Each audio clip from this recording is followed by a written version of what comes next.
Hello everyone, in this video I'm going to show you how you can create transparent text with CapCut PC.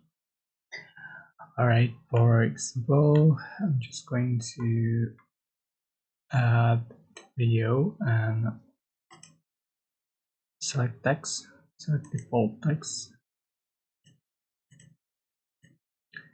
and then change for text. Sorry, change for text.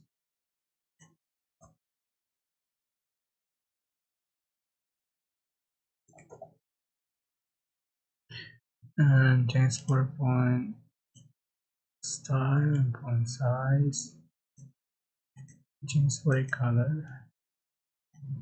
So to make it transfer, you are just going to scroll down until you find the opacity option, and you can scroll. You can make it.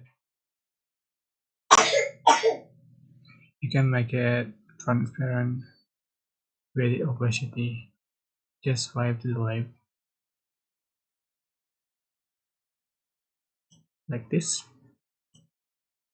So you can see the text is transparent, like watermark.